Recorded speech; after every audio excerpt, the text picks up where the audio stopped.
The moment her hand reached for my chest, I still believed she might hug me. But instead, my daughter Claire tore the necklace from my neck with such force that the clasp snapped and the beads scattered across the ballroom floor. The music stopped. 150 guests froze their forks and champagne flutes suspended in midair.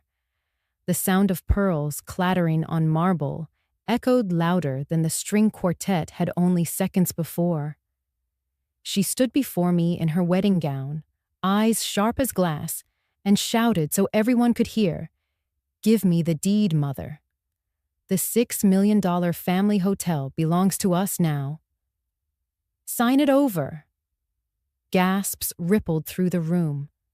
A woman in lavender pressed her hand to her mouth.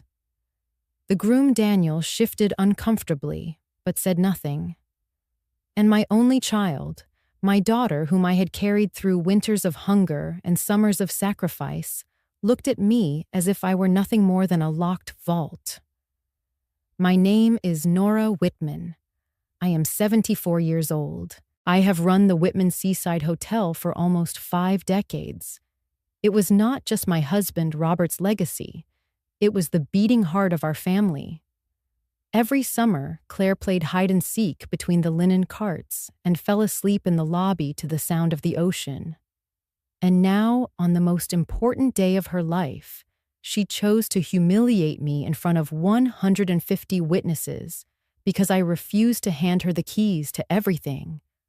The ballroom lights felt cruel, bleaching my shame white. My cheek stung from the sudden jerk of the chain.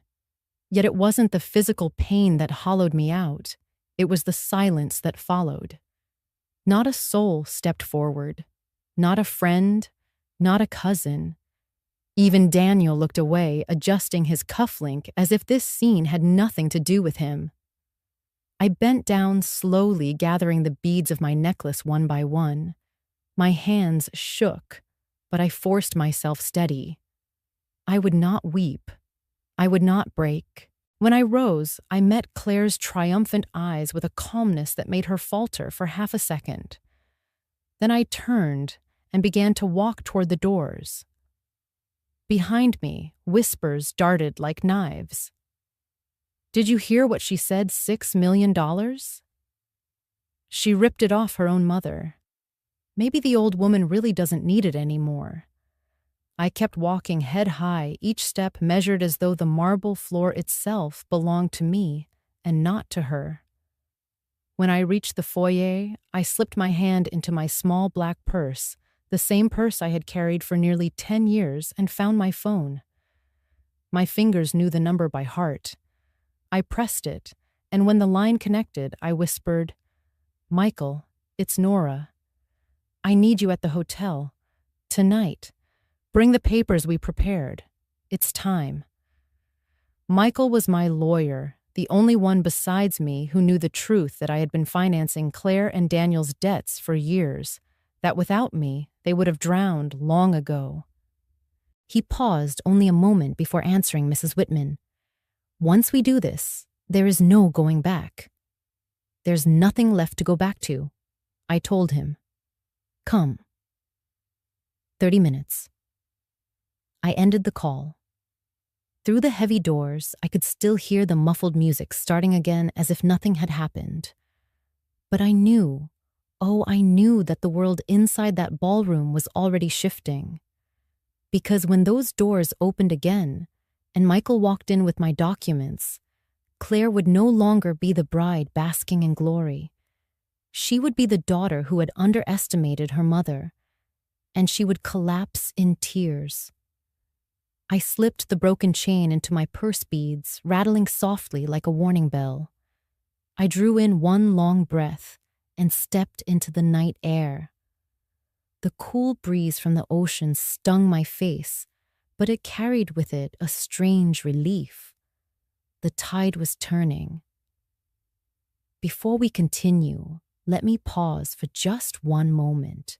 If you find stories like mine about family dignity and the courage to reclaim your life worth listening to, I would be grateful if you liked this video, subscribed to the channel, and turned on the notification bell. That way, you won't miss the next chapter of my journey. Now, let me tell you how it all began. My name is Nora Whitman. I am 74, a widow, and the keeper of a weathered seaside hotel that once belonged to my husband Robert. What happened in the ballroom has roots in years of quiet choices.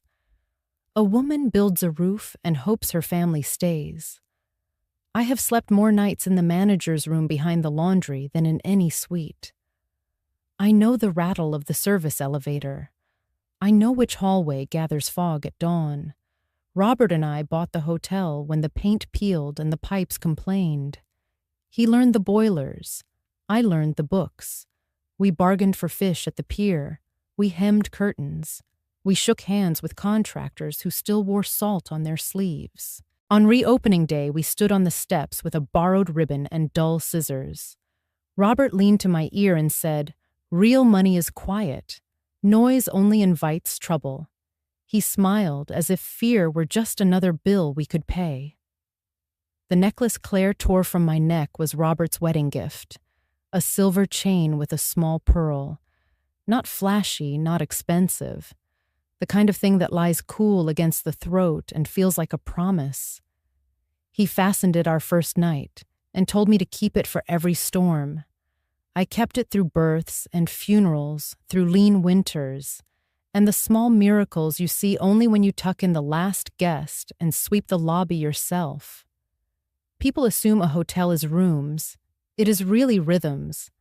Breakfast trays, laundry steam, the soft thud of luggage on carpet, the evening murmur in the bar when a pianist finds a key everyone can bear.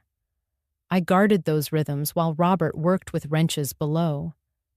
When Claire was born, I wrapped her in warm towels in the linen room. The housekeeper cried. The bellman brought daisies in a plastic pitcher. She learned to walk between carts of sheets. She turned the mail slot into a castle. Staff slipped her muffins and called her our little mascot. We indulged her, yes. After 12-hour shifts, Robert still carried her on his shoulders down the boardwalk.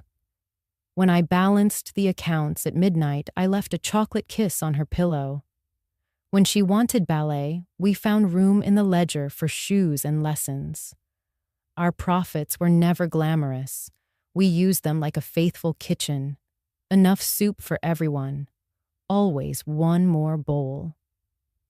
By her teenage years, the hotel stopped being a maze and started being a stage. Guests told her she had movie star eyes. She learned the art of tips without asking. She became fluent in charm. Robert called it Whitman Sparkle. I called it rain that could turn to ice if you did not step carefully. Still, I believed a girl raised among sheets and schedules would understand work. I believed the muscle memory of mopping would stay in her bones. Then the ocean took Robert one winter. A coronary, they said, an ambulance that moved quickly but not quickly enough. I signed papers I did not want to read. I slipped his ring into my pocket. Before dawn, I unlocked the front doors because someone had to. I learned how to haggle for oil and calm a guest with a flooded sink. I kept our life small on purpose. Old Buick. Shoes that could survive wet floors. No loans we could not pay. The necklace stayed at my throat like a lighthouse. I touched it when the numbers looked mean. Claire grew into a woman with plans wider than our sidewalk. She liked the sound of brand and expansion. She liked the way acquaintances leaned in when she said 6 million. She forgot that numbers are not stories. She forgot the smell of lemon oil on the banister. She looked at the hotel and saw a vault. I look at it and see the years we traded for keys. If she calls it a gold mine, I will not argue, but I hold the shovel, the map, and the blistered hands that found it. What I wanted for her was simpler, a life sturdy as our stair rails work, and the humility to care for others. 2 years before the wedding, Claire brought Daniel to the hotel on a windy Saturday. The ocean tossed whitecaps against the seawall, and the lobby smelled faintly of lemon oil and coffee. I had polished the brass bell and set out oatmeal cookies the way I always did. Daniel stepped in as a man steps into a showroom he intends to price. His eyes moved from the scuffed oak desk to the faded Persian rug, to the chandelier that hummed when the heat kicked on. He smiled without warmth and said the word charming as if it were a polite diagnosis. Claire tucked her arm through his and toured him like a broker. The oak staircase, the framed photographs of Robert holding a ribbon that never quite cut, the lounge with mismatched armchairs that regulars claimed by memory. Daniel tapped the banister with his knuckle. He pressed a finger into the cushion of an armchair. He held a throw pillow at arm's length as though it might confess to being out of date. At the desk, he glanced at the ledger I still keep on paper. He asked if I had moved the books to the cloud. He said investors like to see dashboards. Claire laughed. She said Mom loves her paper. I will modernize her one day. She said it with sugar, then watched me for the sting. I felt for my necklace with 2 fingers and found the cool of the pearl. Habit, not armor. We poured coffee. Daniel stirred without tasting. He asked about occupancy rates and seasonal variance. His voice carried that clean, efficient tone of a man who solves problems by renaming them. I answered as I always do. Steady, factual, no apology for the winter months when we run on locals and conference stragglers. He nodded already elsewhere, as if the numbers were auditioning for his attention. When the tour reached the 3rd floor, he paused at the fire stairs. He looked at Claire, and then at me. It must be hard for you to climb these, Nora. Claire touched my sleeve. Her voice softened in that careful way people use when they are about to move your furniture. Mom, you should think about living smaller, safer. A ground floor apartment near the clinic. No more late nights at the front desk. She smiled like a promise and added, we worry about you alone in this big place. The words settled like dust, light at first, then persistent. I told them the truth. I am not alone. I live among my work and my people. Still, Claire pressed.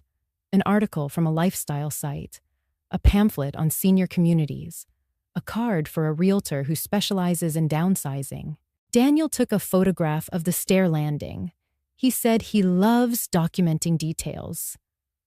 I noticed he avoided the camera when we passed the peeling corner of wallpaper near room 304. He preferred angles that made the hotel look tired enough to need rescue.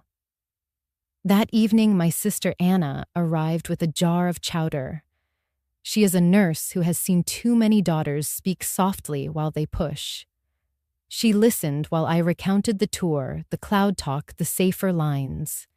She has gentle hands and a blunt mouth. Claire forgets who carried her through the flu of '92, she said. Daniel forgets that a hotel is not a spreadsheet. Anna kissed my forehead and stacked bowls. She told me to trust my read and to write things down. Dates, remarks, visitors. She has learned that paper outlives charm. I began a thin notebook and slid it beneath the ledger. Small entries, no drama. Daniel asked for access to accounting. Claire requested a spare set of keys. Claire left a glossy brochure on my pillow about senior living with heated pools. Daniel returned alone to measure the lobby when he thought I napped. The tape clicked like a quiet metronome. I did not confront them. I tightened small screws. I replaced 2 bulbs. I noted the shape of their plans and the tempo of their patience. They returned on Sundays with takeout. The cartons of salad looked generous. The conversations circled the same concern. Mom, the hotel could be so much more with vision. Mom, you deserve rest. Mom, what if you slip? What if help is not near? I nodded. I asked about their week. I sent them home with muffins for the road. When the door shut, I stood in the lobby and listened to the building answer back. A heater ticking, a door settling. The honest choir of a place that has nothing to sell but shelter. One afternoon, I found Daniel in the office doorway phone against his ear voice low. He was asking a lender about bridge financing and collateral options. He said boutique reposition. He said coastal asset with upside. He ended the call when he saw me and praised the view, then asked if I had considered a brand partnership for national reach. I told him we partner with the weather and the repetition of good service. It keeps us full enough. He smiled the way one humors a stubborn clock. Anna noticed the new tension in my shoulders. She brewed tea and rubbed the spot between my spine and right shoulder blade. She called it the ledger knot. She said, "Nora, you do not owe your child a deed as proof of love. You owe yourself breath." I laughed. I said we Whitman women breathe just fine. Still, when Claire texted late that night with a heart emoji and a link to an article on elder safety, I saved the message and wrote the date. By winter, Daniel proposed to Claire. The ring flashed under lobby lights like a tiny lighthouse that only warned others away. They spoke in plurals. Our restructuring, our plans, our hotel. I corrected them once. Then I stopped. I learned young that arguing with a tide wastes more strength than stepping back and watching where it wants to go. Besides, I had my notebook. I had the pearl at my throat. I had the quiet that lets truth take shape. It was 2 weeks before the wedding when Claire asked if we could have a family meeting at the hotel. Her tone was careful, almost rehearsed. I agreed, though my stomach tightened the way it used to before storm season. That Saturday afternoon, the lobby smelled of polish and sea air. I had just arranged fresh hydrangeas on the counter when headlights swept across the windows. They came as a group: Claire in her crisp white coat, Daniel at her side, and behind them his parents, Raymond and Judith Dawson. They walked up the steps as though they already owned the place, as though this weathered hotel was an acquisition to be inspected. I stood at the doorway, framed in the threshold, watching them approach. It struck me like a painting I didn't ask to see me inside them, outside 4 figures, aligned like appraisers about to name a price. Claire began with a smile that did not touch her eyes. "Mom, we've been thinking a lot about your future." She gestured for everyone to come inside. They sat on the lounge chairs as if they were in a boardroom, not my home. Raymond adjusted his tie. Judith crossed her legs and gave the place a glance that managed to be both pitying and appraising. Daniel cleared his throat. "This hotel has been good to you, Nora, but it's a lot for one woman to manage at your age. We worry about you. What if there's an accident, stairs, boilers, late-night guests? It's not safe." Judith chimed in smoothly. "Exactly. We've researched a beautiful senior residence not far from here. 24-hour care, social activities, prepared meals. You'd be surrounded by people your age. No more burdens." I stood by the door, fingers grazing the wood of the frame, grounding myself. The threshold between us felt heavier than oak. I wanted to shout, but silence held more weight. Claire leaned forward, her voice dripping with sweetness. "Mom, it's not just about safety. We've been struggling to find the right home to begin our marriage. Daniel and I thought since the hotel is so big and it's worth so much, it would make sense if we transitioned you somewhere more comfortable. The deed could go to us, and you'd never have to worry again." The words stung, not for their logic, but for the practiced performance behind them. I looked at my daughter, remembering nights she had fallen asleep against Robert's chest in this very lobby. I thought of the birthdays we celebrated here, the holidays spent with staff and family gathered like kin. She no longer saw memory, only equity. Raymond unfolded a folder from his briefcase. "We've run the numbers," he said, sliding papers across the coffee table. "With the sale of this property, you'd have more than enough to cover the residence for decades, and there would be surplus for Claire and Daniel to start fresh. Everyone wins. Everyone except me," I thought. Judith added, "You've done your part, Nora. It's time to let the younger generation take over. You'll thank us when you're safe, cared for, and free from responsibility." For a moment, I simply listened. The hum of the old chandelier filled the silence. My heart ached, but clarity spread through me like a tide. This was no spontaneous concern. This was a coordinated ambush. They had rehearsed each line, each appeal to guilt, each false note of compassion. They were not family. At that moment, they were petitioners circling a prize. I rested my hand against the door frame. In that stillness, I realized something. They thought I was fragile, worn, unable to resist. They mistook kindness for weakness. They had forgotten that Robert and I built this hotel with our bare hands and quiet strategy, that every choice I made to live modestly was deliberate. Claire mistook my silence for hesitation. She reached for my hand. "Please, Mom, don't make this harder than it has to be. Think about what's best for all of us." Her touch felt foreign, like a customer pressing for a refund. I withdrew gently, lifted my chin, and said nothing. My silence unsettled them. Daniel shifted in his seat. Judith pursed her lips. Only Raymond seemed unfazed, flipping his folder shut with a snap. After a long pause, I said, "Thank you for coming. I'll think about what you've said." My voice was calm, steady, the way you speak to guests. "You plan never to invite back." They left with polite farewells, but I caught the flicker of frustration in Claire's eyes. At the threshold, I stood again in the doorway, watching them descend the steps like officials leaving an inspection. The image etched itself into me within them without. When the door closed, I locked it, slid the bolt, and leaned against the wood. My chest burned, but not from fear, from resolve. They wanted to push me out, but they had misread me entirely. I walked to the office, pulled open the bottom drawer, and reached for my phone. My fingers dialed without hesitation. "Michael," I said when my lawyer answered, "It's Nora.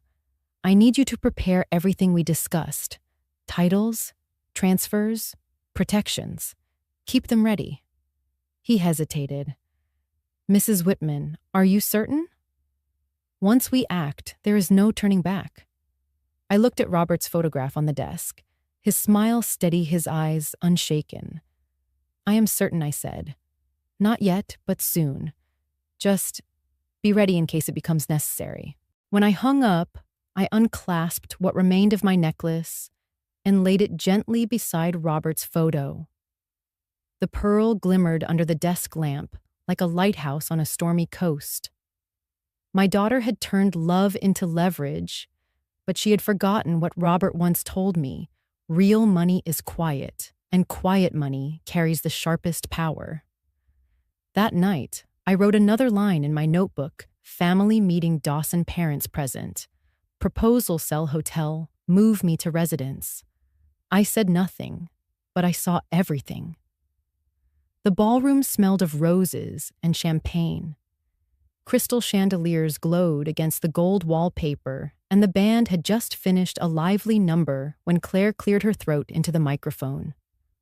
150 guests turned toward her. The bride, radiant in lace and satin, held the glass like a queen about to announce a decree. I sat near the back, hands folded in my lap, watching my only daughter shine. Her voice rang clear. "Tonight I want to thank everyone who has supported us, especially my mother. Without her, none of this would be possible." Heads turned toward me, and I felt the weight of all those eyes.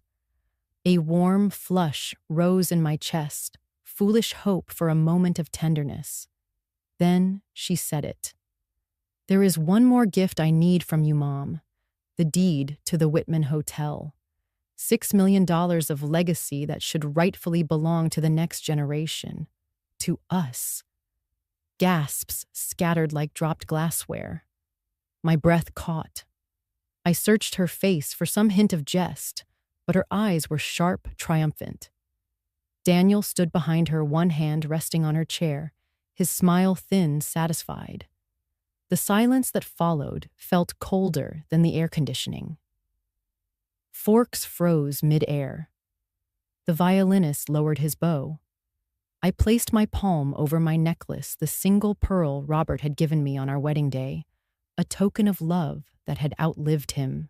"I can't give you that," I said quietly, though the microphone wasn't near me. My words were barely audible, but Claire heard. She stepped down from the stage, crossing the dance floor in her gown that shimmered like frost. She leaned close enough that I could smell the wine on her breath. "You will," she hissed low but dangerous. "You owe it to us. You're too old to keep playing landlady." I shook my head slowly, my fingers still curled around the pearl. "No." Her hand shot out. In one swift motion, she ripped the necklace from my throat. The snap of the chain echoed louder than the band had played all night. Gasps rippled through the crowd. The pearl tumbled across the floor, rolling until it stopped beneath a table leg. For an instant, everything froze. My chest burned, not just from the sting at my neck, but from the deeper wound of betrayal. The music had stopped, the chatter dissolved, and all I could hear was the pounding of my own heart. Daniel smirked behind her, nodding slightly, as if this spectacle had been rehearsed. I bent down slowly, knees stiff, and picked up the broken chain from the marble floor. My hands didn't shake. I slipped the necklace into my purse, stood, and faced my daughter. Her smile faltered when she saw I wasn't weeping, wasn't pleading. I simply looked at her the way one looks at a stranger who has trespassed too far. I turned without a word. The crowd parted guests, shifting in uneasy silence. I walked through them, each step, deliberate, each heel striking the marble like a gavel. At the doorway, I glanced once at the chandelier's glow on the pearl fragments in my palm. Then I left. The night air hit me with salt and cold. Out in the parking lot, the music faintly resumed inside, forced and hollow. I walked to my old sedan, opened the worn leather purse I'd carried for 10 years, and sat behind the wheel. The broken necklace lay across my lap like evidence. I breathed deeply. No tears. No, just a clean, burning clarity. This was the moment Robert had warned me about when he said real money stays quiet. Quiet money protects. Claire had mistaken silence for emptiness. Tonight, she would learn what silence can hold. I pulled out my phone, the plastic casing scratched and faded, and dialed the number I knew by heart. Michael answered on the second ring. His voice, steady, familiar, brought me the first sense of anchor I'd felt all evening. "Nora, are you all right?" "I'm fine." I said, my voice even. "It's time. Bring everything. Titles, accounts, all the protections we discussed. Bring them to the Royal Oaks Ballroom. Now." He paused. "Are you sure? Never been surer," I replied, clutching the broken necklace in my palm until the pearl pressed into my skin. "Minutes from now, the doors will open, and they will finally understand." I ended the call and leaned back, eyes closed, listening to the muffled cheer inside. The hotel I built with Robert's sweat and my years of keeping it alive was more than brick and deed. It was dignity. And I was not about to surrender it to the daughter who had turned love into spectacle. I placed the necklace gently into the glove box. The pearl glimmered under the dome light like a lighthouse, promising I wasn't lost. My hand steadied on the wheel. The tide had shifted. The storm had begun. I sat in my old Buick engine, off headlights dimmed, parked at the far edge of the Royal Oaks lot. The ballroom glowed across the pavement, a jewel box, lit with gold music, faintly leaking through its windows. My dashboard clock ticked louder than it ever had before. 30 minutes until Michael arrived. 30 minutes until the facade crumbled. I whispered the numbers like a litany. 30, 25, 20. The countdown wasn't just about time. It was about a lifetime of compromises, of bending so far for Claire that I had nearly broken. The leather seat creaked as I shifted, reaching into my purse for the envelope I always carried. Receipts transfers the quiet paper trail of a mother who thought she was saving her daughter. I unfolded one $3,000 sent to cover a credit card balance Claire had hidden from me. I remembered her voice trembling on the phone that night 2 years ago. "Mom, it's just this once. I promise." Another slip showed a wire to Daniel's bank account labeled consulting fee. A lie I told myself when he asked for $5,000 to keep a business deal alive. That deal collapsed within months. I had told no one, not even Anna, my sister. For years I had believed what Robert used to say, caring is measured in what you quietly shoulder. But as I sat there with the papers glowing under the dome light, I felt the question rise sharp and merciless. Had I been saving Claire? Or ruining her 20 minutes? I thought of the months I covered her rent when she decided her job was beneath her. The tuition for that certificate course she abandoned halfway through. The shopping sprees dressed up as networking investments. Each time I convinced myself better me than a loan shark, better me than foreclosure, better me than shame. But the truth pressed harder. Each dollar I sent had been a brick in the palace of entitlement she now lived in. Tonight's humiliation, the demand for my hotel, the ripping of Robert's pearl from my neck was not sudden. It was the harvest of seeds I had planted myself. The clock flicked to 15. My hand trembled and I steadied it against the wheel. Thematic echoes circled in my mind like waves against a seawall. Save your child. That had been my guiding principle since the day Claire was born. But was I saving her, or feeding a fire that would burn us both? I thought of Robert again, standing with me in the hotel lobby decades ago, saying, "Money is quiet, Nora. Too much noise and you lose control." I had misunderstood him. I had made my money quiet in the wrong way, by bleeding it out in silence, by hiding my sacrifices, by teaching Claire that problems vanished if you dialed my number. 10 minutes now. Guests were laughing faintly inside, unaware of the storm walking toward them. I breathed in the smell of old leather and faint salt from the sea. I pulled the broken necklace from the glove box, the pearl gleaming under the soft dome light. Robert's gift. My anchor. I closed my fist around it. "No more," I whispered. My voice sounded firmer than it had in years. Saving Claire hadn't saved her at all. It had stripped her of responsibility, her spine, her gratitude. Tonight, the lesson had to come not in words or handouts, but in consequence. 5 minutes. My phone buzzed once Michael's text. On my way. 10 minutes. Relief washed over me, tempered with dread. Because once I handed him the signal, there would be no turning back. Claire would meet the truth, not the mother she thought she could outmaneuver. I looked one last time at the glowing ballroom, at the silhouettes of dancers, at the daughter I had both loved and failed in my own way. My heart ached, but resolve filled the spaces grief had carved. 10 minutes to go. Then silence would finally speak louder than money ever had. The ocean wind tugged at the hem of my dress as the ballroom doors sighed shut behind me. I sat in my old Buick at the far edge of the lot, the engine quiet, the dashboard clock marching forward. 10 minutes had ticked off my 30-minute promise. Headlights swung across the asphalt and slid past. Then a smaller set slowed, blinked twice, and parked beside me. Anna stepped out, hugging her cardigan tight, the same navy one she wore to late shifts. My sister always arrived when the air turned sharp. She tapped the window. I unlocked the door. Anna slid into the passenger seat and stared at my throat.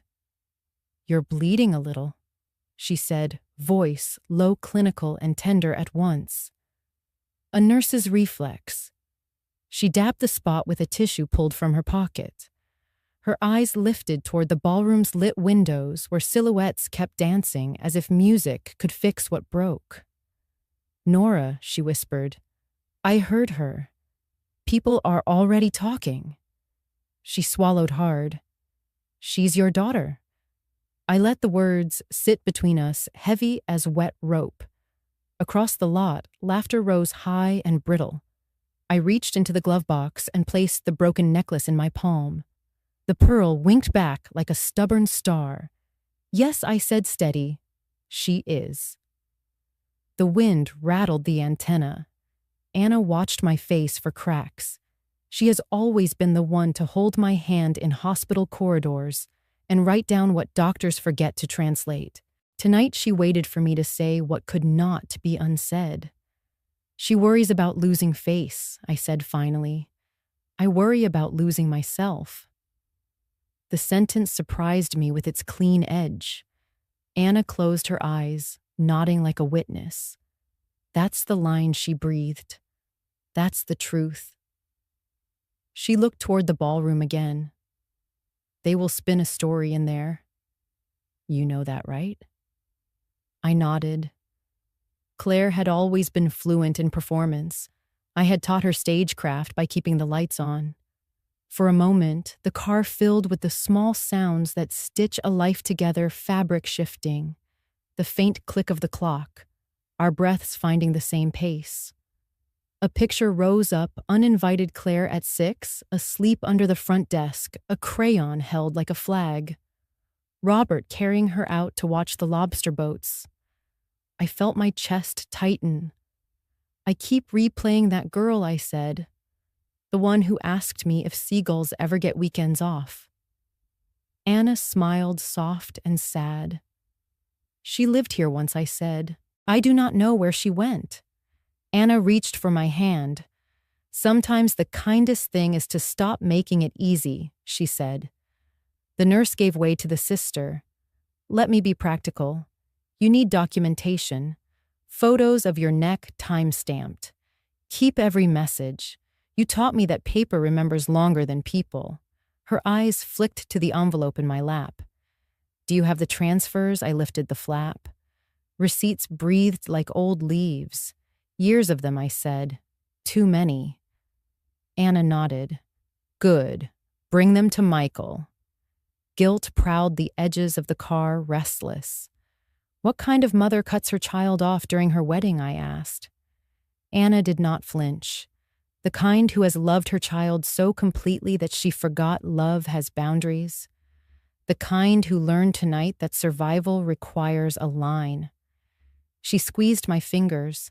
"And the kind who still leaves the door open, a crack, just not the safe wide." The wind eased as if it too were listening. "I called Michael," I said. "He is bringing everything. I'm ending the transfers, the guarantees, the quiet rescues, all of it." Saying it aloud grounded me like setting both feet on a dock after a long ride in rough water. Anna sank back, letting the idea wash through her. "All right," she said. "Then we decide what I do." Her eyes sharpened with a plan's calm. "I can stand by the main doors. If Claire storms out, I will keep space. If anyone tries to corner you, I will step in first. I will be your witness." "Retrieve my notebook," I added. "Bottom drawer of the desk." The thin one. Anna nodded and slipped out into the wind. I watched her jog along the shadow line of the building, small and sure as she has been my whole life. When she returned, she held the blue spiral like a fragile bird. I opened it and ran a thumb along the dates. Each entry a small refusal to forget. She smiled. "Ledger not any better?"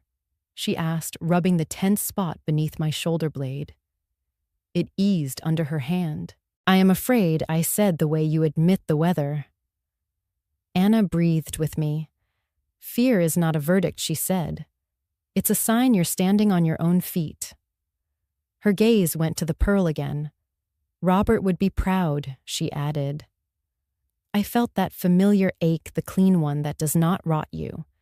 It reminds you that love can be both memory and fuel. Headlights turned into the lot and paused, scanning each row. My phone buzzed once. "Michael here." Anna opened the door, the wind lifting her hair. "Remember your line," she said, bracing the frame. I repeated it, tasting its iron. She worries about losing face.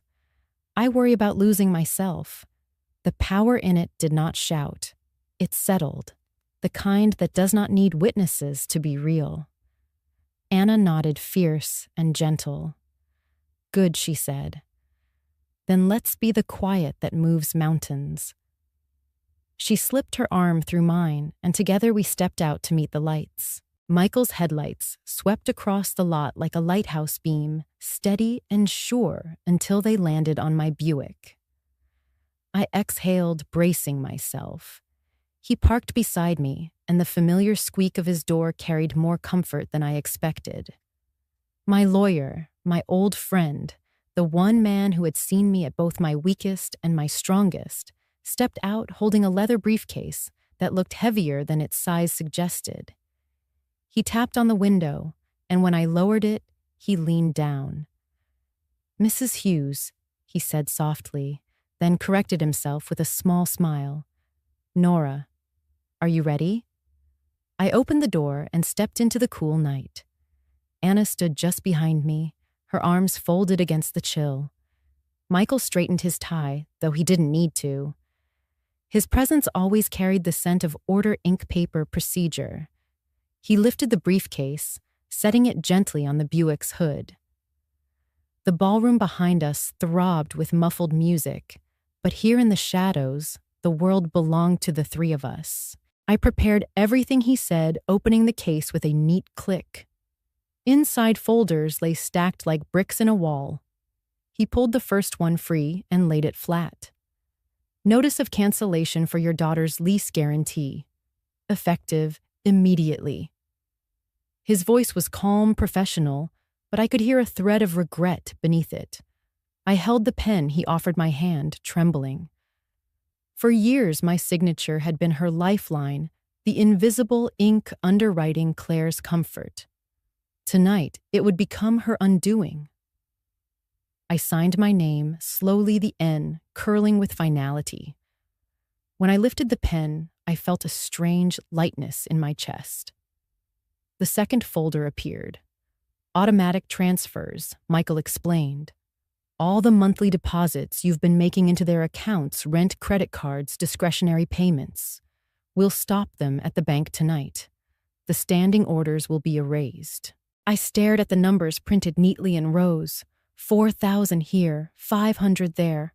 A rhythm of rescue that had played too long. My eyes blurred.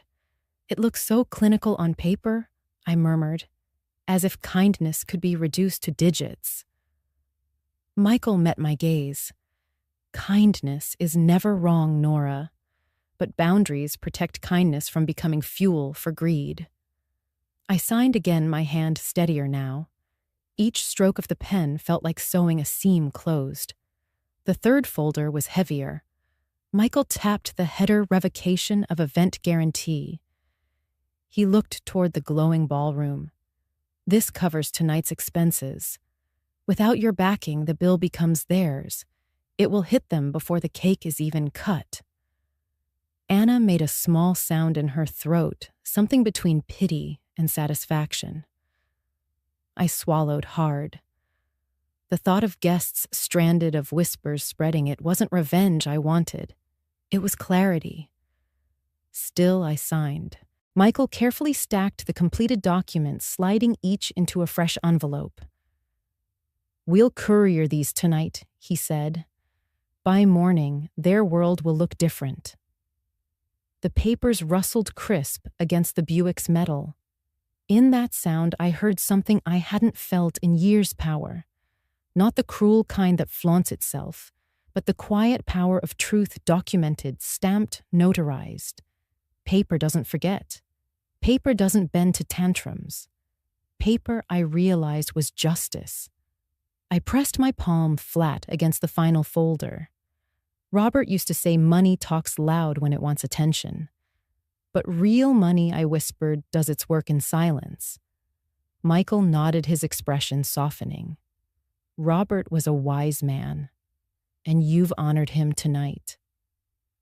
I opened my purse and pulled out the broken necklace. The pearl gleamed faintly in the parking lot, light-cracked clasp catching the beam. "She tore this from me," I said, as if it were nothing. Michael studied it for a moment. "It will make a good exhibit," he said gently. "But more than that, it's your reminder. What they tried to strip from you wasn't jewelry. It was dignity." I held the pearl tighter. My hands still shook, but my eyes no longer wavered. Each signature, each page, each careful step was stitching my dignity back together. When the last document was signed, Michael closed the briefcase with a sharp click. The sound rang final, like the strike of a gavel. He looked at me not as a client, but as a woman who had just crossed a threshold. "From here on, Nora, everything changes. They may rage, they may plead, but the law will stand between you and their hands." I nodded. For the first time in years, I felt the truth of that. Not fear, not shame, just a clean, unyielding line. Behind us, the ballroom doors opened briefly, spilling music and laughter into the night. Then they shut again, muffling the world of illusion. Anna touched my arm. Michael placed the briefcase back into his car, and I stood with the pearl in my hand, knowing the tide had finally turned. My hand trembled still, but my eyes shone clear. Michael walked half a step ahead of me as we crossed the parking lot, his briefcase clutched like a weapon. Anna lingered behind, torn but resolute. The night air was cool, the ballroom glowing like a lantern filled with false warmth. My heels tapped slow and steady against the pavement. Every step was deliberate, every breath measured. The doorman glanced up, startled as we approached. He opened the door without a word.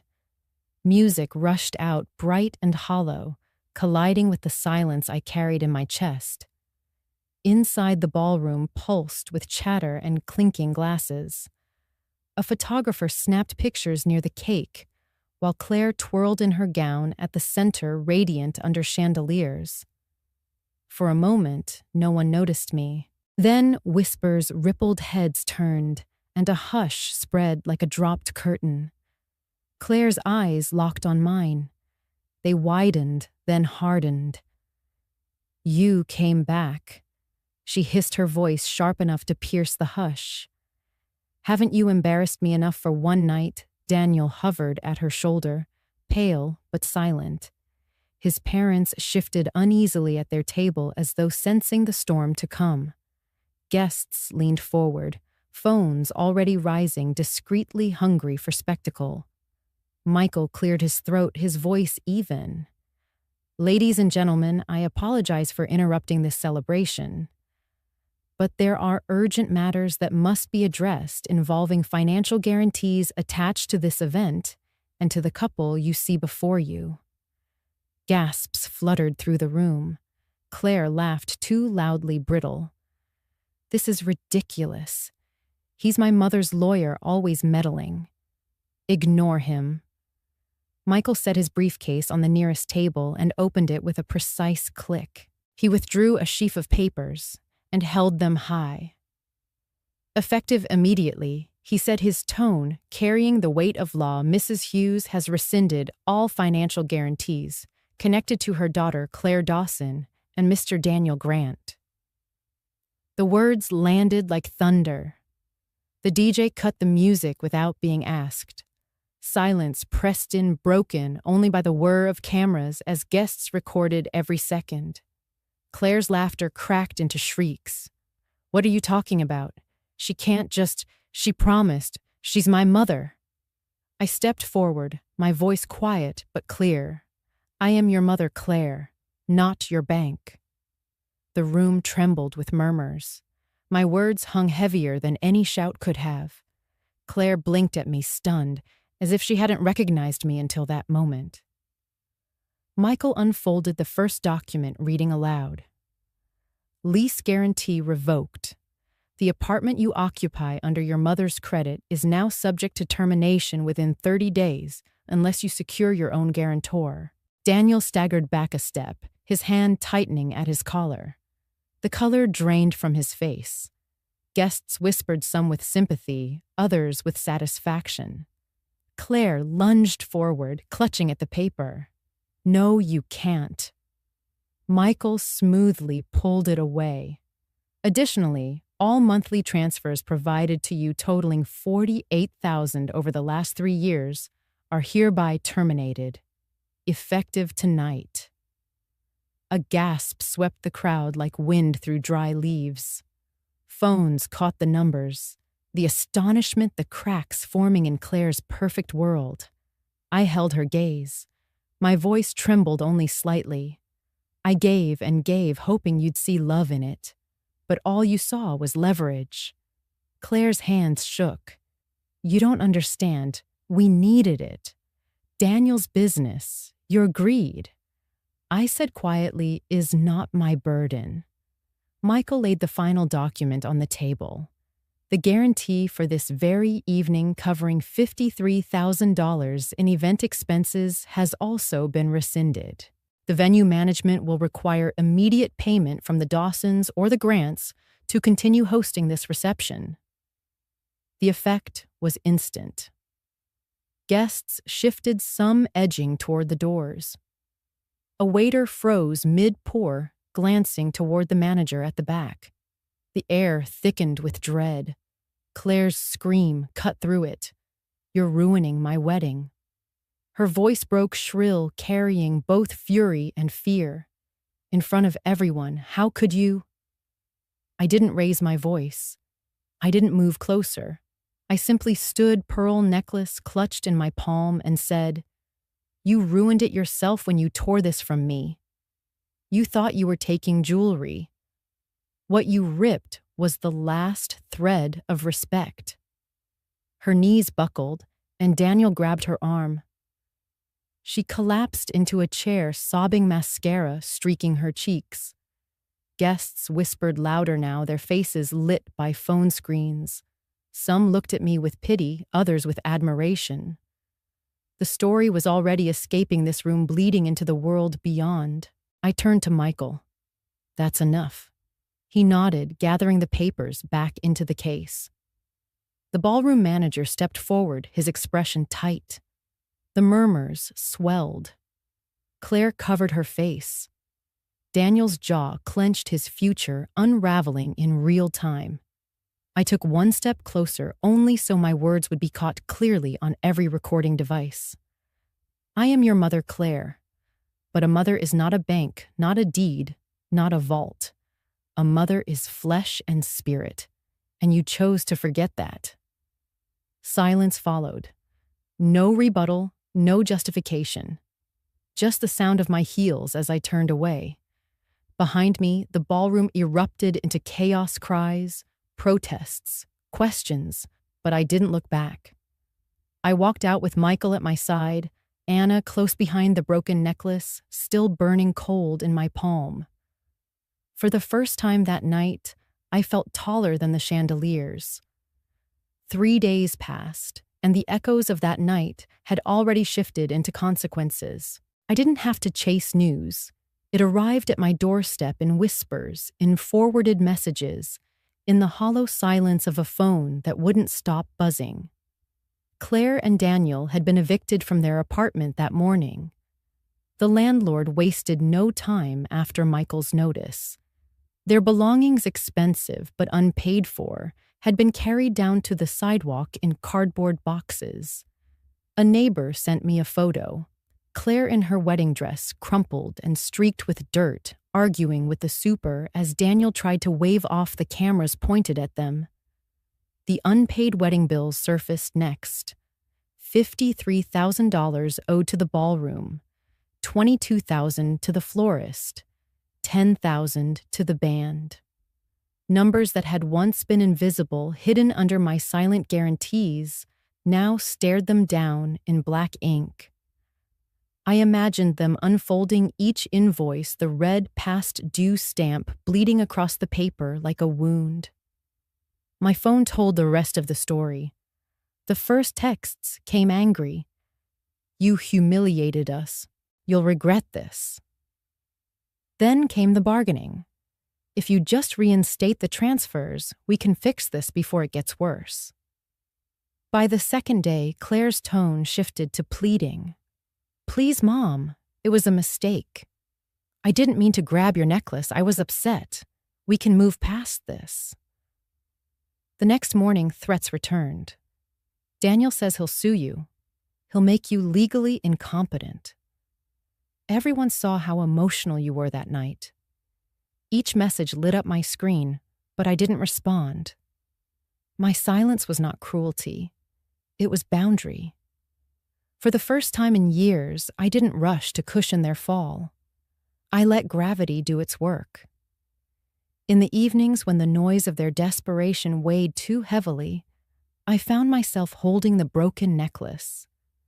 The clasp was bent, one pearl scratched from scraping the ballroom floor.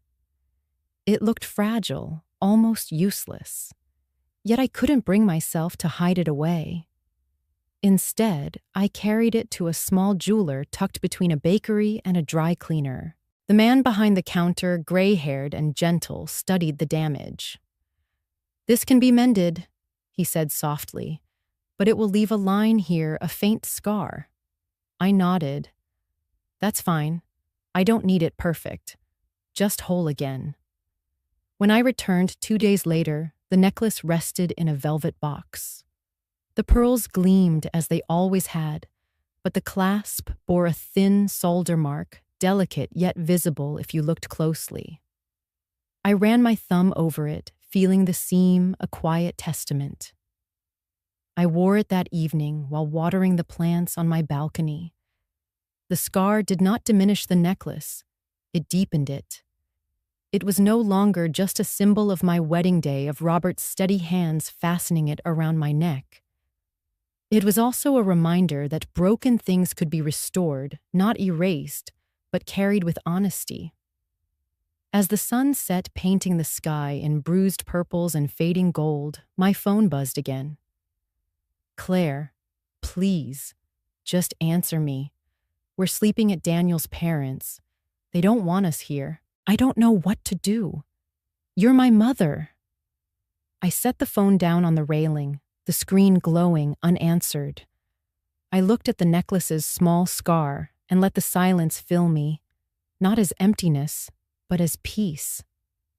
For years, I had equated love with rescue, thinking every fall my daughter made was my duty to soften. Now I understood sometimes love means stepping back. Sometimes silence is the only language dignity speaks. That night, I placed the necklace carefully in its box, not hidden, not displayed, just waiting like me for whatever came next.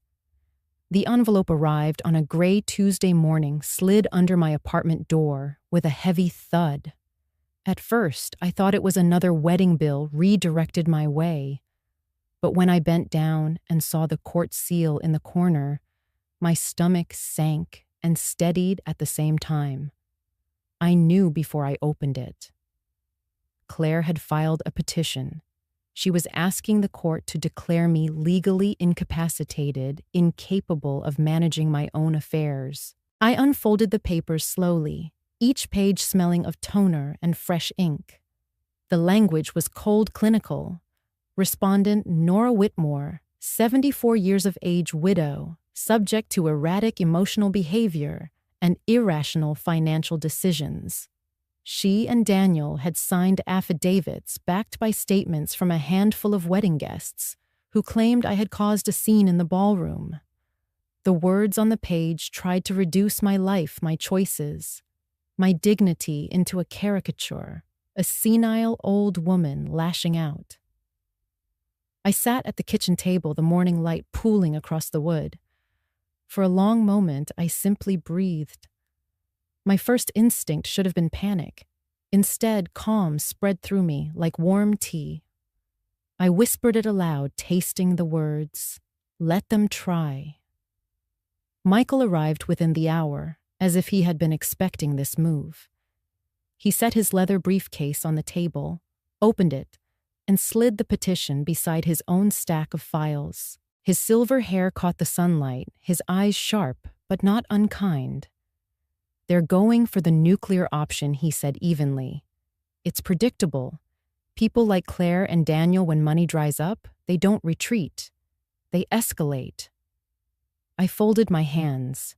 They think humiliation makes me incompetent. They don't understand it made me awake. Michael nodded. "And we have more than enough to show that." He pulled out a series of documents, bank transfers, receipts, the canceled auto-pay slips I had signed with him just nights ago. "This is a record of 3 years of consistent, rational financial management. No judge will look at these and believe you've lost your mind." He clicked open a small laptop. On the screen, he cued videos. The slap of the necklace, the confrontation in the ballroom, the gasps of 150 witnesses. These went viral, Nora. The public perception is in your favor. Strangers see courage, not instability. I let out a breath I hadn't realized I was holding. The memory of that necklace ripping from my neck still throbbed, but now it pulsed with a strange power. Proof, not shame. Michael continued. "I've already contacted Anna. She's willing to give sworn testimony. She saw Claire's disdain years ago. She heard their so-called concerns about assisted living. Her word will cut through the pretense." I nodded slowly. My sister had always been the mirror I didn't want to face, the one who named the ingratitude before I dared admit it. If she was ready to speak publicly, then truth had more voices than just mine. Michael spread one last folder across the table. "We'll call Joseph, too. He witnessed Daniel bringing an appraiser to your hotel without permission. And Amelia, the realtor, she uncovered their debt. Together, this builds a timeline of manipulation. A judge won't miss the pattern." I traced my finger along the edge of the court petition. They wanted me stripped of agency, placed under their guardianship, like a child. But the evidence said otherwise. I was not fragile. I was a woman who had simply been too generous too long. The thought almost made me smile. Claire believed she could paint me weak on paper, while my strength had always been in what I refused to say aloud. Now, finally, those unspoken truths would take shape in documents, testimonies, videos, motifs of justice. I closed the petition, stacked it neatly, and slid it back across to Michael. "File our response. Prepare everything. If they want to fight in court, we'll meet them there. No shouting, no dramatics. Just paper. Just truth." Michael studied me for a moment, then gave the faintest smile. "You know, Nora, most clients tremble at this stage. You look almost steady." I lifted my chin. "Because for the first time in years, Michael, I'm not playing their game. I'm playing mine." He gathered the files back into his briefcase, his movements precise. "Then let's make them see who you really are." When he left, The apartment fell quiet again. I glanced toward the velvet box on the sideboard. The necklace rested inside clasp, repaired the faint scar gleaming under the light. I touched it, feeling the line with my fingertip. A flaw that proved resilience. They thought that scar meant weakness, but I knew better. It meant survival. It meant strength stitched back together. And it was about to shine under the sharpest light of all a courtroom. The courthouse smelled of old wood polish and recycled air. I sat at the respondent's table, my hands folded neatly, my necklace resting cool against my skin.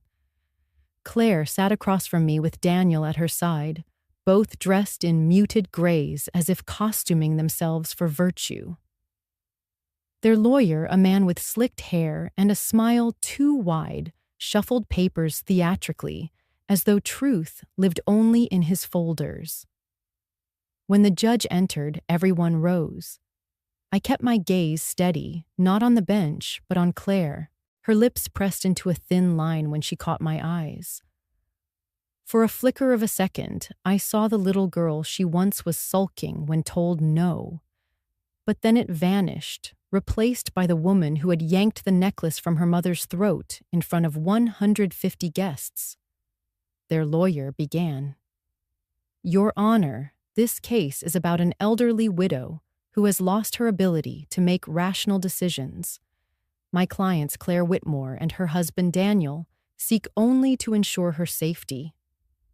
They have observed increasingly erratic behavior, emotional outbursts, impulsive financial decisions, and irrational hostility toward her only daughter." He gestured toward me as if I were an exhibit. "This is not about greed. It is about love and protection." Claire dabbed at her eyes with a tissue she didn't need. Daniel kept his gaze fixed on the table, playing the role of dutiful husband, reluctantly dragged into family affairs. Then it was Michael's turn.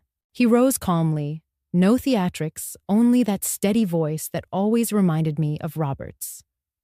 "Your Honor, we respect the seriousness of a competency petition, but the evidence here speaks otherwise. My client, Mrs. Nora Whitmore, is 74, yes, widowed, yes. But she is not incompetent, she is not irrational. She is deliberate, she is disciplined, and she is the very opposite of what these papers allege." He clicked a button, and the courtroom monitor lit up. The video from the ballroom played the moment Claire tore the necklace from my neck, the audible gasp of 150 guests, the silence that followed. The judge leaned forward. The tissue in Claire's hand froze halfway to her face. This, Michael said, is the so-called irrational outburst. A mother refusing to hand over the deed to her family hotel on her daughter's wedding night. And what was her daughter's response? Public assault. Humiliation. Does that strike this court as the action of a caregiver concerned for her mother's safety? Murmurs rippled through the gallery. Claire flushed crimson, her lawyer scrambling. Objection irrelevant. Overruled, the judge said, voice firm. "Continue, Mr. Jones." Michael laid out receipts one by one, bank transfers, tuition payments, credit card statements. For 3 years, Mrs. Whitmore has subsidized her daughter's life over $200,000 in quiet support. Rent car insurance, even wedding expenses. Rational, documented, consistent. Does this look like a woman incapable of managing her affairs, or does it look like a mother being drained? The judge's brow furrowed. Claire's lawyer fidgeted. Daniel shifted uncomfortably. Then Michael opened the final folder. His voice lowered, deliberate. "And here, Your Honor, is the most telling piece." On the screen, an email appeared, projected for all to see. The subject line read, "Family Enforcement Fund." The sender, Daniel's father. The recipients, Daniel and Claire.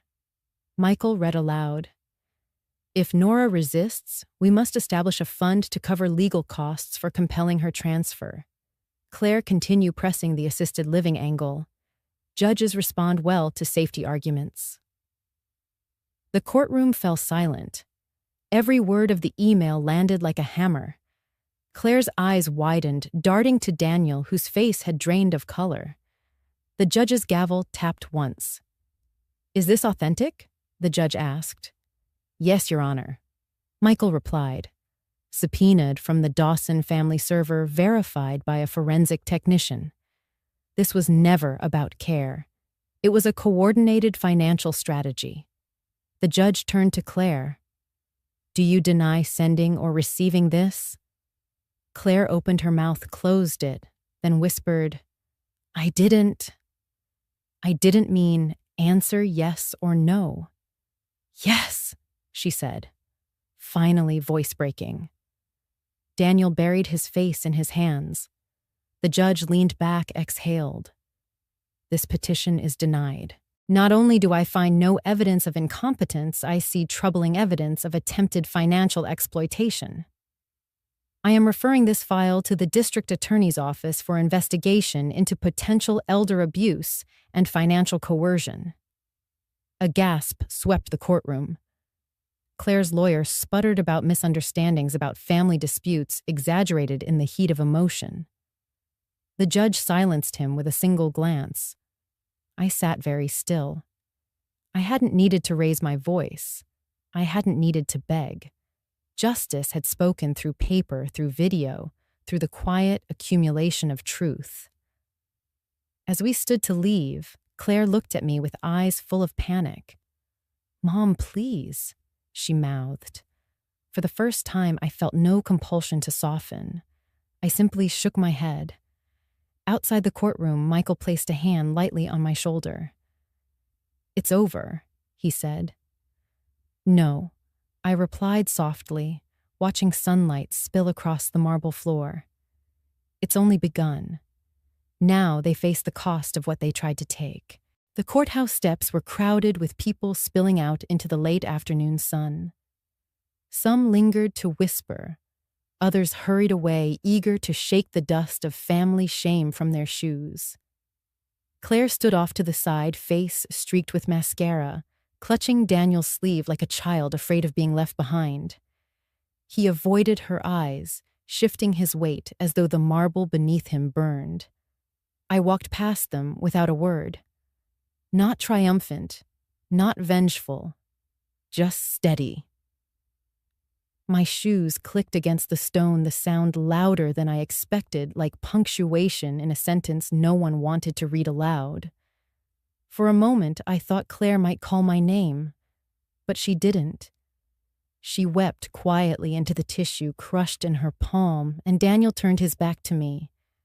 Inside my chest, there was no celebration, only a hollow space. This was my daughter, the baby I once carried against my heart.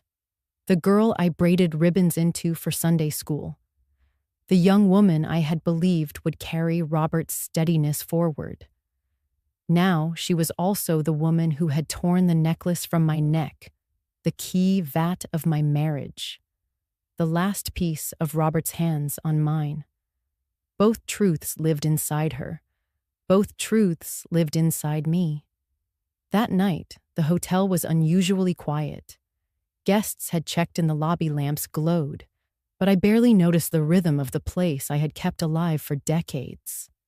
I sat at my old writing desk in the suite Robert and I once shared, the desk scarred with water rings and years of small ledgers. My necklace lay beside me, its chain repaired, but the tiny seam still visible like a scar that whispers instead of shouts. I pulled out a piece of stationery, the same cream paper we used for guest notes in the early years, and began to write. Not to the court, not to Michael, not to the world, to Claire. Claire, my daughter tonight. The courthouse was filled with truths you never wanted revealed. I saw you cry, and I saw Daniel look away. I did not feel joy in that moment, only sorrow. Sorrow that the story of us has reached such a place. I want you to know that I remember who you were before ambition hardened you. I remember your first ballet recital when you forgot your steps and looked for me in the crowd. I raised my hand and smiled, and you found your rhythm again. I remember the day Robert let you ring the hotel's brass bell at the front desk. You laughed so loud the whole lobby joined in. But I also cannot forget what you have done. You pulled the necklace Robert gave me on our wedding day, as though it were nothing but a chain to strip away. That gesture lives in me like a bruise under the skin tender even when unseen. You tell yourself it was about the hotel, about money. But it was more. It was about power, about believing you could reduce me to a signature on a deed. You wanted the foundation of my life not to honor it, but to consume it. I loved you, Claire. I still do, though differently now. Love does not mean surrender. Love does not mean blindness. I will not let your choices destroy what Robert and I built, or what dignity I have left. If you ever decide to come back, not for the hotel, not for the inheritance, but for me, I will be here. But only if you walk in with respect. Only if you see me not as an obstacle, not as a vault, but as your mother. I paused. The words blurred for a moment, tears pricking the corners of my eyes. Not the kind of tears that collapse you, but the kind that sting and cleanse. I signed the letter with my full name, Nora Whitmore. Then I folded it carefully and slid it into an envelope. I did not seal it. I did not address it. I placed it inside the top drawer beneath Robert's old hotel ledger. It was a letter never meant to travel through mail, only through time. A mirror for me, a possibility for her, a record for the silence between us. I leaned back in my chair and closed my eyes. In the hum of the hotel's air vent, I imagined Robert's voice, calm and steady. Money speaks too loudly, Nora.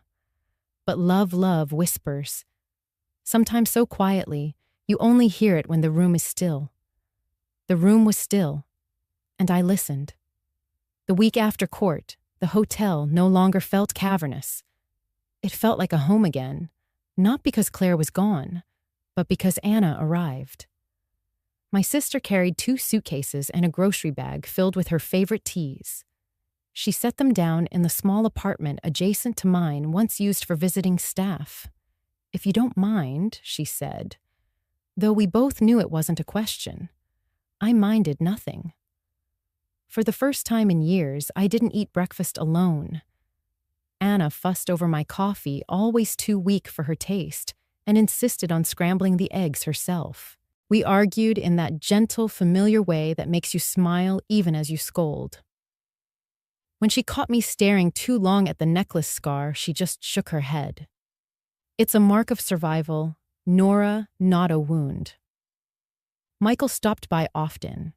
Papers in his hand, concern in his eyes, but also respect. "You're stronger than most of my clients," he said one evening as we reviewed the last of the filings. "Most fold under family pressure. You stood." His words didn't make me proud. They made me tired. Yet tiredness carried a sweetness too, the kind that comes after setting down a heavy load. The guests at the hotel noticed. I saw it in the way they lingered at the front desk, in the nods of recognition when they realized who I was. Not just a manager. Not just an old widow.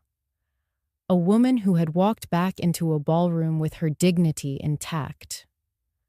One afternoon, as I was arranging fresh flowers in the lobby, a habit Robert began that I never abandoned, an elderly gentleman approached. He wore a navy blazer, polished shoes, the air of someone raised on discipline. I recognized him after a pause, Mr. Harris, a guest who had stayed with us nearly every summer for 30 years. His wife had passed 2 years earlier, but he still came faithful as the tide. He carried a single rose in his hand. Its petals were deep red, the kind that seems to hold more history than fragrance. He placed it gently on the counter between us. "Mrs. Whitmore," he said, voice husky with age but steady. I watch the news, and I've heard the whispers in town. You did what I never dared. I blinked. What do you mean? He looked at the rose before answering. My son bled me dry. Loans, guarantees, excuses. I never found the courage to say no. He's gone now, and so is most of what I had. You said no. In front of everyone. His throat caught, and he gave a small shake of his head. I wish I had done the same. I reached across the counter and touched the rose. The stem was cool, the thorns clipped. We all carry our stories, Mr. Harris, I said quietly. Sometimes the bravest thing isn't saying no. Sometimes it's surviving what came after. His eyes watered, but he smiled a small, grateful smile and pressed my hand once before stepping back. Even so, you reminded me that dignity can outlive regret. After he left, I tucked the rose into the vase with the others. Its red stood out against the whites and yellows, a quiet beacon. That evening, Anna poured us each a glass of wine in the apartment kitchen. The lamplight was soft, her laughter even softer. Look at us, she said, raising her glass. Two old women stubborn as mules still here. Still here, I echoed, clinking my glass against hers. In that moment, I realized something simple but profound. Blood had betrayed me, but love had not. Family is not only who you raise or who you marry into. Family is who stands beside you when the world grows heavy. I had lost a daughter, but I had gained a sister, a lawyer who respected me, a guest who saw me, and a hotel that still breathed with Robert's presence. That was my chosen family. And it was enough. The hotel doors have always been heavy. Oak-polished, fitted with brass handles that gleam no matter how many storms beat against them. Robert once said they were more than doors. They were a promise whoever walked through them was safe. Tonight, I stood just inside my hand, resting on the wood, feeling the grain beneath my palm. The hotel was no longer just a building. It had become a mirror of my own life, once threatened, once coveted, and now reclaimed as a symbol of my freedom. The lobby behind me was warm with lamplight. Anna hummed softly as she arranged flowers, her presence a quiet reassurance. Michael had just left after our final review of paperwork, everything secure, every boundary drawn. Yet I lingered at the threshold as though I needed to cross one more invisible line. Through the glass across the street, I saw her. Claire, my daughter. She stood with her arms folded, her dress wrinkled, her hair pulled back in haste. She looked smaller than I remembered. Not the triumphant bride from the ballroom, not the fiery young woman who once believed she could tear my life apart with a single gesture. Just a girl shivering in the dusk, staring at the hotel she thought would be hers. For a long moment our eyes met. She did not move closer, and I did not step out. The distance between us was heavier than the oak doors themselves. I could see hesitation in her face, the way her weight shifted from one foot to the other. She wanted to come inside. She wanted to speak. Yet she stayed where she was rooted to the pavement, as though the very air refused her passage. I opened the door halfway, the night breeze slipping in with a faint chill. The sound startled her. She took a step forward, then stopped. My hand tightened on the handle. This was the door motif of my life, always deciding who may come through and who must remain outside. Once I had failed to guard that threshold. I had let greed and disrespect cross over believing family ties excused anything. Never again. Claire. I said softly, though I knew she couldn't hear me across the street. My voice was more for me than for her. In my mind, I repeated the words I had spoken in the ballroom. I am your mother, not your bank. And I thought of the necklace once torn from me, now repaired. A scar remained in the chain, just as a scar remained in me. Stronger, visible, but healed. Claire lowered her eyes. For the first time, I saw shame flicker across her features. She turned slightly, as if debating whether to run or to stay. Then she chose the only thing she could manage. She stood still. The streetlight threw her shadow long across the pavement, but not long enough to reach the door. I released the handle and let the door ease shut, not slammed, not locked, just closed. A door half open carries its own meaning, an invitation one must earn, not presume. Behind me, Anna called my name, her voice steady and warm. I turned from the glass and stepped back into the lobby, the air scented with roses and lemon polish. I felt the weight lift from my chest. Claire had been at the threshold, but she had not crossed it. The choice was no longer mine. It was hers. 2 years can feel like a lifetime. Standing in the lobby of the Whitman Hotel, I could hear the same brass clock ticking on the wall, but the rhythm of my days had changed. The place no longer felt like a battleground. It was alive again, steady bookings, travelers sipping coffee by the fireplace, children dragging suitcases, bigger than themselves, across the marble floor. The hotel was stable. I was stable. I was 76 now, though people told me I carried myself like a woman 10 years younger. Maybe that was because I had stopped carrying the weight of silence. The battles with Claire, with Daniel, with the courtroom, those scars had settled into memory, not chains. That fall, I founded the Nora Whitman Foundation. Its purpose was simple: to protect older women from being coerced into selling their homes or assets. What began with one lawyer and a borrowed office had grown into a staffed program with volunteers, financial advisors, and counselors. The sign on our small downtown office carried my name, though I sometimes wished it didn't. I didn't create the foundation for recognition. I created it so no woman would stand alone the way I once had. Every week we received new cases. I remember one vividly, a 71-year-old widow named Mrs. Martinez, pressured by her son to sign over her duplex. He told her it was for her safety. She came into our office, shaking the same way my hands once shook, signing away transfers I thought were helping Claire. We helped her secure a legal trust, and she kept her home.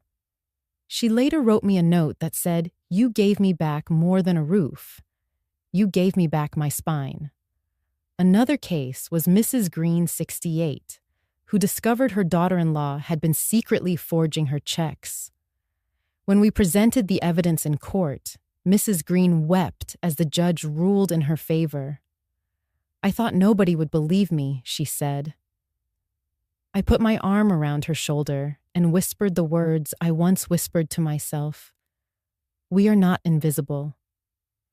One story still makes me smile.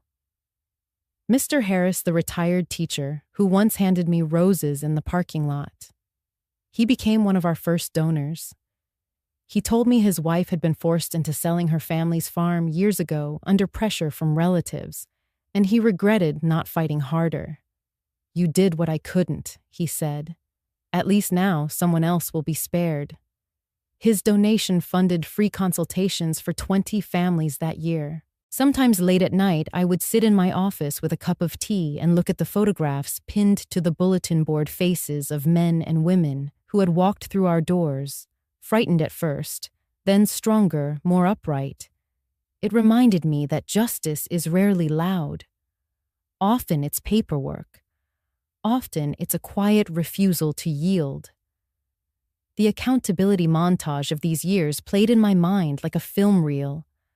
A daughter forced by court to return her mother's deed. A nephew barred from accessing his aunt's accounts.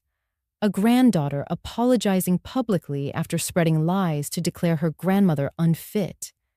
Each case different, but each a victory not just for one person, but for dignity itself. As for Claire, I hadn't seen her often. She came by once about a year ago, asking for another chance, tears streaking her face. I listened, but I didn't hand her the keys she still secretly longed for. The door is not locked, I told her, but you have to walk in with respect. She hasn't crossed that threshold yet. Sometimes when I touch the scarred chain of my necklace, I feel a small ache, not just for what was lost, but for what was learned. That necklace repaired, but never quite the same, rests against my skin as both warning and comfort. It reminds me that love without respect is only hunger. Looking around the hotel lobby, hearing the gentle murmur of guests, I felt something rare and precious peace. The kind that comes not from forgetting, but from using pain as seed for change. The Nora Whitman Foundation was no longer just mine. It belonged to every woman who ever feared losing her home, her voice, her worth.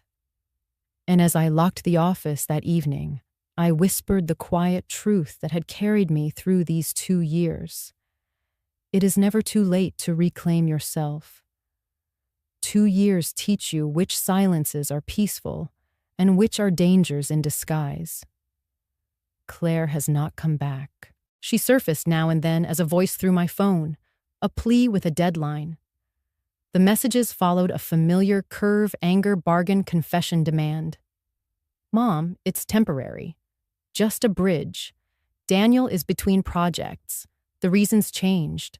The pattern did not. I kept the door ajar inside me and the wallet closed.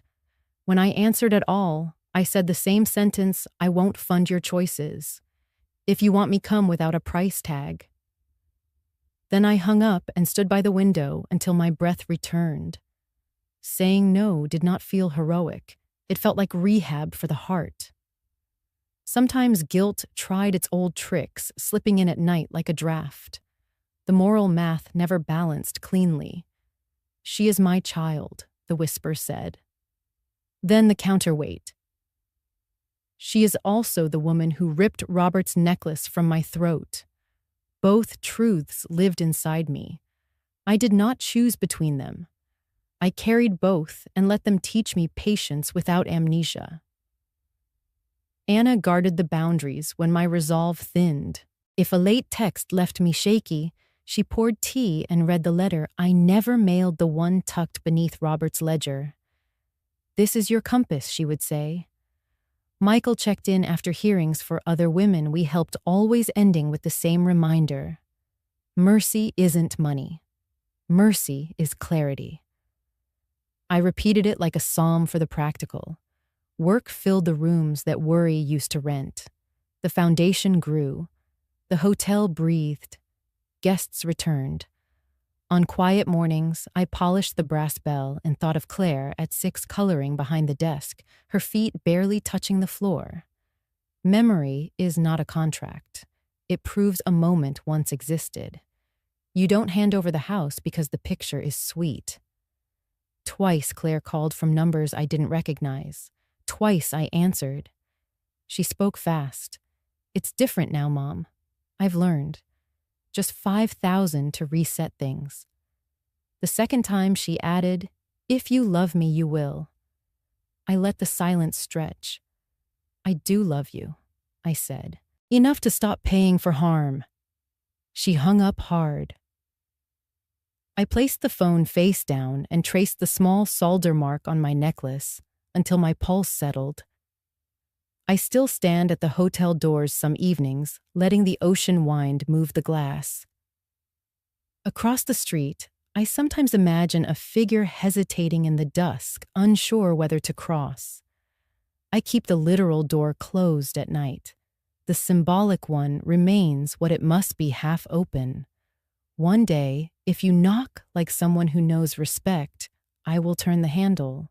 Not before. Forgiveness, people tell me, is a single act. For me, it is tidal. Some days it rises. Other days, it slides back, leaving rocks exposed. I pray to the boiler that keeps working, to the roses that keep blooming, to the ledger that still balances. I ask for a heart that stays soft without being taken. If you are listening, Claire, hear this. You were never a ledger line to me. You were a baby under warm towels in the laundry room, a girl ringing the lobby bell. I won't erase what you became to make a sunny ending, but the door is there. It is not locked. It waits for footsteps that come with empty hands and a different story to tell. Until then, I will keep the lights low and the keys where they belong with me safely. I brew mint tea the way Robert liked it. Leaves crushed gently between my fingers, kettle off the boil, steam rising like a soft prayer. The hotel is quiet the hour between check-ins and dinner. The brass clock on the wall ticks like a heartbeat I can trust. I carry the cup to the window and touch my necklace. The clasp is whole again, a small silver seam cool against my skin. A scar, yes, but also a promise that what breaks can be mended without pretending it was never broken. From here, I can see the ocean, winter blue and honest. Years ago, on this very stretch of coast, Robert slid his arm around my shoulders and said, "Real money is quiet." I did not understand then how that sentence would anchor me. Paperwork became my harbor. The deed locked away, the trust airtight, the affidavits lined like stones in a wall. Justice does not always arrive with sirens. Sometimes it wears a notary stamp and a calm voice. Anna moves in the kitchen, humming off key. Her presence is a lamp left on in the next room. Michael left an hour ago after reviewing another intake for the foundation. The folder sits on my desk with a pink sticky note that reads, "You are still the one in charge." Chosen family, not born by blood, but proven by staying. I have learned that love measured in quiet daily tasks is louder than any speech. I think of Claire as the tea cools. The door remains at its angle, not locked, not flung open. I am not selfish. I am just keeping the only thing I have left. My dignity, my name on the deed, the rhythm of a life I built with my own hands. If she ever returns with empty hands and a different heart, I will hear her knock. Until then, the threshold is mine to guard. On the bulletin board above my desk, the foundation's year is pinned in small victories. Mrs. Martinez kept her duplex. Mrs. Green recovered forged funds. A granddaughter apologized in court. Mr. Harris planted roses by his late wife's photo and sent a donation card scented faintly of soil. Accountability is not spectacle. It is a line in a ledger, a safe deposit key, a judge's signature that steadies a shaking hand. Quiet victory. Paperwork justice. Chosen family. I sip the last of the mint tea and open the balcony door. The air smells like salt and lemon polish from the lobby. Seagulls stitch slow arcs over the water. I touch the necklace again and feel the cool seam under my thumb. I used to resent that line. Now it guides me like a groove on a map. Robert's sentence returns not as law but as comfort. Real money is quiet. Real love is too. It holds, it does not grab. It repairs, it does not erase. I set the ledger on the shelf where Robert kept it. Beside it, the letter, "I never mailed," rests like a folded wing. Some doors open with keys, others with time. I have learned to hold the handle gently. Before we say goodbye, we would love to know where you are watching from. Is it a quiet morning with a warm cup of coffee, or a late night where stories like this keep you company? Let us know in the comments. We read everyone with gratitude. And if this story touched your heart, please consider subscribing to the channel. Not just to hear more stories like this, but to be part of a community that still believes in kindness, healing, and second chances. Thank you for spending your time with us today. Wherever you are, we hope you carry this story with you. And remember, sometimes the miracle does not knock on your door. It waits quietly until you are ready to open your heart. Take care, and we will see you in the next story. I set the empty cup in the sink and turn off the light in the office. The lobby lamps glow. The doors are shut. The ocean keeps its steady counsel. Enough, and this enough is mine.